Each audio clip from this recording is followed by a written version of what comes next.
We are just days away from Julius Randle being contract extension eligible, where he could put pen to paper and sign a 4-year deal for $181.5 million.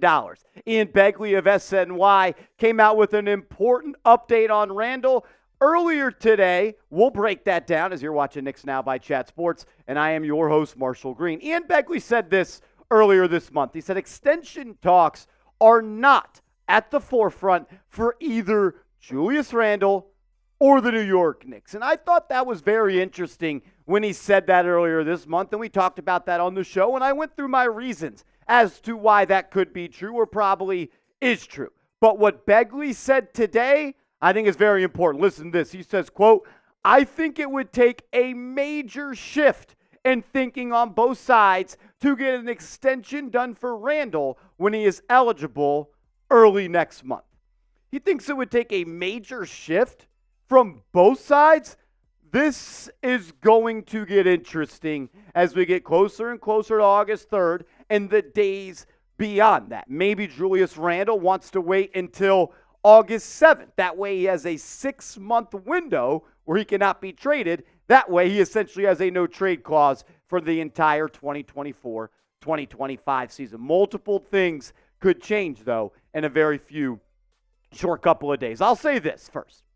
I'm sure the Knicks don't love the idea of Julius Randle entering the 2024 NBA season with potentially being a free agent in 2025 that summer. Julius Randle has 2 years left on his contract, but that second year, it's a player option. And more likely than not, Randle is going to decline that option if he does not sign an extension and be an unrestricted free agent. My main question, though, for this entire show is why are the New York Knicks and why are Julius Randles? Why are Julius Randle and the New York Knicks so far apart on a deal? I'm going to try to go step by step and break this down. First thought I had was, do the New York Knicks even want to extend Julius Randle right now? There's a couple of reasons why they may not want to do the deal right now. Let's start with this. 2 major injuries for Julius Randle over the last 2 seasons. He had the nasty ankle injury where he had to have major surgery, and then he had the shoulder separation where that caused him to miss the entire rest of the season, and he had to have surgery on that. He's also going to be 30 years old in November. So maybe the New York Knicks, coming off a major shoulder injury, don't want to guarantee Julius Randle $181 million over the next 4 years, as he is going to be 30 in November. Maybe they want to go out there and make sure that he could do it again. Go out and prove it, and then they could re-sign you maybe in the season or once the season ends. Next thought. Does Randle think he can get more money than the 4-year, $181 million extension that is the max that the New York Knicks could offer? Maybe there's a team out there that could offer him more. I mean, look, it's not the most money in the world. It would make Julius Randle the 7th highest paid power forward in the NBA on average annual value. So while 4 years at $181 million is a lot of cash, I bet if you asked Randle, hey, if you had to rank yourself when it comes to power forwards in this league, I'm pretty sure that he would say he is better than the number 7th power forward in the NBA. So maybe he thinks he deserves more money than that. On the other side with Randle is this. If he goes out there this year and he proves that he can stay healthy, and he has once again another all-star caliber season, and once again another season that he could push to be an all-NBA player, and the regular season Julius Randle shows up in the playoffs, he could sign a 5-year, $300+ million deal.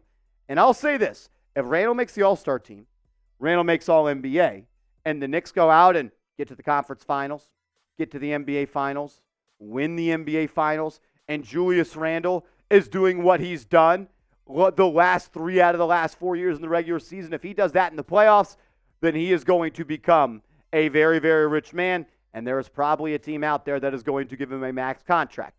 I'm not sure, though, if that would be the New York Knicks unless they won a championship or something of that line. But then you got to talk about, is he needing to take a discount? We'll continue to talk about it. Look, there's no doubt about it. Julius Randle is one of the best players in the NBA.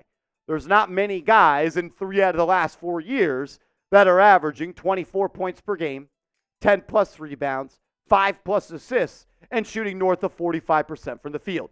There's a reason he's a 3-time All-Star, 3 out of the last 4 years, and there's a reason he's made the All-NBA team 2 times out of the last 4 years, and he was going to make it again this year before his season got cut short due to injuries. Not many people could do what he do. It's not a question of if Julius Randle is going to help you win games in the regular season. He has proven he is going to do that.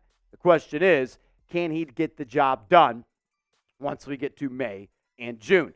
Question to everyone watching today's show.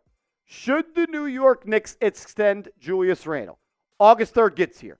Should they offer him that 4-year, $181.5 million deal? I want to hear from you in the comment section. E for extend, P for pass. Another thing that came across my mind in this situation is, what does Julius Randle want? What does Julius Randle value? Does he value being a Knick? Does he value being on a championship contending team? Or does he value making the most money possible in his NBA career? And there is nothing wrong with any of those 3 things he wants. Maybe he wants them all together. I'm not sure how possible that is. We'll talk about that around the corner. But first, check out our proud sponsor, Game Time, the #1 ticketing app in the game. Go to your app store, type in Game Time. The logo, it looks right here. This is the logo, other side. Download it and use that promo code ChatSports and get $20 off your first purchase where terms do apply. I've used every ticketing app out there, and now I only use Game Time because I got the best seats for the lowest prices guaranteed. I love that prices drop as the events get closer. I also love that you get to have a view in the app from your seat that you are thinking about buying. You want to go to an MLB game this summer? You can do that. Go catch the Yankees. Go catch the Mets. Go catch any game in your local area. I got to go to the Home Run Derby. Shout out to Game Time for that. I went to a Knicks game this year. I went to the Grateful Dead concert last summer at this point. I'm going to a couple of concerts this year, and I've already bought my tickets through Game Time. Get the lowest price guaranteed and last-minute tickets and flash deals. Look, this is the most user-friendly app. It's easy to use, and it's an app that looks out for their users. They're going to make sure you get the best price for the best deals for the lowest prices, guaranteed. Download the app, create an account, and use the promo code ChatSports and get $20 off your first purchase where terms do apply. That's ChatSports, promo code ChatSports, $20 off your first purchase. All righty. Look, if Jalen Brunson is taking a discount to remain with the New York Knicks, do you think that puts a little bit of pressure on Julius Randle to take a discount? What do you think Julius Randle thinks of that? I'm not sure, but it's something that I have thought about.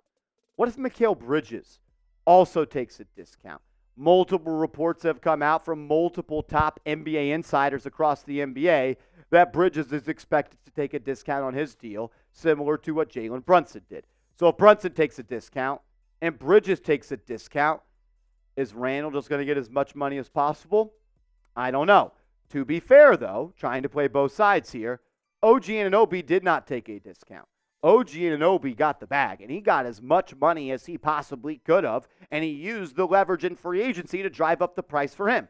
So I'm not going to sit up here and say that Julius Randle has to take a discount, because OG Anunoby did not. But I know that Julius Randle wants to win, and I know he wants to get it done in New York.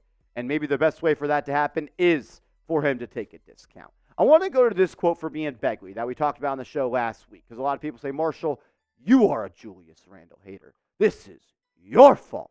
And I want to just read this, because I don't work for the Knicks. And there's people inside the Knicks front office that have questions about Julius Randle. Listen up. Begley reported and said this.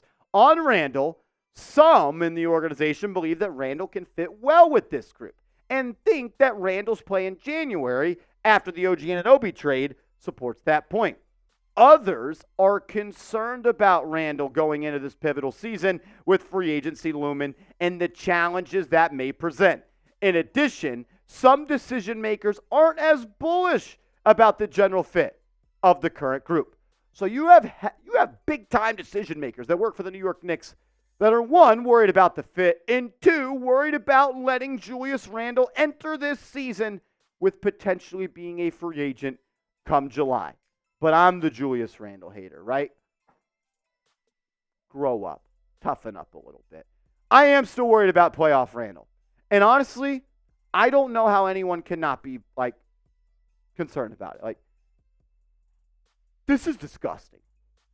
It's just not good at all. I don't want to be rude and I don't want to be mean. But I don't really have to say much else because you see the numbers on screen. The guy averages more turnovers than assists in the playoffs. He shoots 34% from the field in 15 playoff games. He shoots 28% from 3 in 15 playoff games. And I do not know if Julius Randle can get it done in the playoffs. What I will say is he was playing great basketball with OG Anunoby. In those 14 games that Anunoby got traded to the Knicks and they played together before injuries tore this team apart, Randle did look good on the offensive end. I think the talk of his defense has been a little overrated. I've gone back and I've watched those games and I've seen the clips on Twitter that people have talked about. His defense didn't really change all that much. You just had OG Anunoby behind him to cover it up. But the field goal percentage went up with Anunoby. The three-point percentage went up by 8 points. The assists per game went up by half. And the points per game went up by 1.3. So he became more of an efficient, smart, winning, higher IQ player with Anunoby. I appreciate that. But look, I'm not ruling out a Randle trade. And I'm not up here saying the Knicks should trade Julius Randle. I would understand if they did because they don't want to enter this year with him on an expiring contract. This front office is extremely calculated. This front office is one of the most forward-thinking front offices in the NBA. If you think that the Knicks woke up on the day that they traded for Mikal Bridges and said, we're going to get this deal done, that's not how that works. If you think that they woke up the day OG Anunoby got traded and said, we're going to do this, that's not how it works. You think that they didn't think for years that they were going to sign Jalen Brunson? They knew that that was going to happen. And they know that if they let this season start with Randle entering on an expiring deal, they at least have to entertain the idea of trading him because it could be his last year here. The Knicks' worst nightmare is letting Julius Randle leave in free agency for nothing because he's a damn good player. And good organizations don't let good players leave for nothing. The Los Angeles Clippers, they just did that. They are not a good organization. They just let Paul George leave for nothing. The Knicks cannot afford to do that. Look, I don't know what they're going to do, but I do know this. They are thinking about every single opportunity in every single way that this could unfold, whether that means an extension, whether that means a trade, whether that means they keep him, or whether that means they re-sign him after the year. Everything is on the table, and his performance this year will sway the Knicks into their decision. Is this Julius Randle's last season with the New York Knicks? Let me know your thoughts in the comments. And hit me up over on social media. I'm on Twitter. I'm on Instagram, @MarshallGreen_. Give me a follow, and let's go Knicks.